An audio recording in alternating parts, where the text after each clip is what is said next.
നമസ്കാരം. ദേശീയ സുരക്ഷാ നിയമപ്രകാരം നിലവിൽ അസമിലെ ദിബ്രുഗഡ് ജയിലിൽ കഴിയുകയാണ് വാരിസ് പഞ്ചാബ് തലവനായ അമൃത്പാൽ സിംഗ്. അദ്ദേഹം പഞ്ചാബിലെ ഖദൂർ സാഹിബ് മണ്ഡലത്തിൽ നിന്നും വിജയിച്ചു കയറിയിരുന്നു. വലിയ ഭൂരിപക്ഷത്തിൽ തന്നെയായിരുന്നു അമൃത്പാൽ സിംഗ് വിജയിച്ചു കയറിയത്. എന്നാൽ ഇപ്പോഴിതാ MP ആയിട്ടും അമൃത്പാൽ സിംഗിന് പാർലമെന്റിന്റെ പടി കയറാൻ സാധിച്ചേക്കില്ല എന്നത് ഏറെക്കുറെ ഉറപ്പായിരിക്കുകയാണ്. കാരണം അമൃത്പാൽ സിംഗിന്റെയും ഒപ്പമുള്ള 9 കൂട്ടാളികളുടെയും തടങ്കൽ കാലാവധി 1 വർഷത്തേക്ക് കൂടി നീട്ടിയിരിക്കുകയാണ്. NSA പ്രകാരം അമൃത്പാൽ സിംഗിനെ തടങ്കലിൽ വെച്ചതുമായി ബന്ധപ്പെട്ട ഉത്തരവ് ലോക്സഭാ തെരഞ്ഞെടുപ്പിന്റെ ഫലം പ്രഖ്യാപിക്കുന്നതിന് 1 ദിവസം മുൻപ്, അതായത് ജൂൺ 3-ാം തീയതി പഞ്ചാബ് ആഭ്യന്തര വകുപ്പ് പുറപ്പെടുവിച്ചിട്ടുണ്ടായിരുന്നു. പഞ്ചാബിലെ 13 ലോക്സഭാ മണ്ഡലങ്ങളിൽ ഏറ്റവും ഉയർന്ന വിജയമാണ് ഖാദൂർ സാഹിബ് മണ്ഡലത്തിൽ നിന്നും അമൃത്പാൽ സിംഗിന് നേടാൻ സാധിച്ചത്.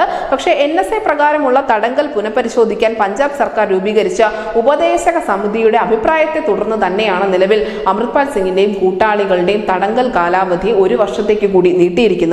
അതേസമയം തന്നെ അമൃത്പാൽ സിംഗിന്റെ സംഘടനയിൽ ഉൾപ്പെട്ട ആളുകൾ, ഈ വാരിസ് പഞ്ചാബ് മറ്റ് അംഗങ്ങൾ പ്രതികരിച്ചിരിക്കുന്നത് ഇത്തരത്തിലുള്ള ഒരു നീക്കം, അതായത് തടങ്കൽ കാലാവധി നീട്ടും എന്ന തരത്തിലുള്ള ഒരു സൂചനയും തങ്ങൾക്ക് ലഭിച്ചിരുന്നില്ല. ജനങ്ങളാൽ തെരഞ്ഞെടുക്കപ്പെട്ട ഒരു ജനപ്രതിനിധിയാണ് ഇപ്പോൾ ജയിലിൽ കഴിയുന്നത്.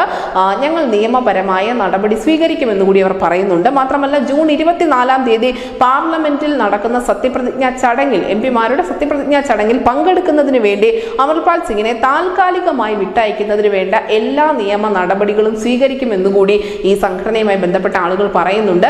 നമുക്കറിയാം, അമിത്ഷായും അജിത് ഡോവലും ഉൾപ്പെടെയുള്ള പഴയ ടീം തന്നെ വീണ്ടും അധികാരത്തിൽ വന്നപ്പോൾ അവർ ആദ്യം പറഞ്ഞത് വിഘടനവാദികളെ വെച്ച് പൊറുപ്പിക്കില്ല എന്നാണ്. അമൃത്പാൽ സിംഗ് ജനങ്ങളാൽ തെരഞ്ഞെടുക്കപ്പെട്ട ഒരു ജനപ്രതിനിധിയാണ് എങ്കിൽ പോലും എന്തുകൊണ്ടാണ് അദ്ദേഹം ഇപ്പോൾ ദിബ്രുഗഡ് ജയിലിൽ കഴിയുന്നത് എന്ന കാര്യം വളരെ ഗൗരവമായി തന്നെ ചിന്തിക്കേണ്ടതുണ്ട്.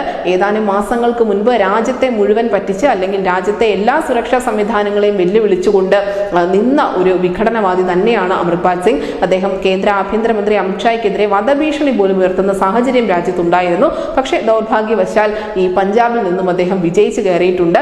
MP ആയതുകൊണ്ട് മാത്രം കാര്യമില്ല, പാർലമെന്റിൽ കയറണമെങ്കിൽ ഇനിയും കടമ്പകൾ ഏറെ കടക്കേണ്ടതുണ്ട് അമൃത്പാൽ സിംഗിന് എന്നതിന്റെ കൃത്യമായ ഒരു സൂചന തന്നെയാണ് നിലവിൽ അമിത്ഷായും അജിത് ഡോവലും അടങ്ങുന്ന ടീം നൽകിയിരിക്കുന്നത്. News desk news India Malayalam.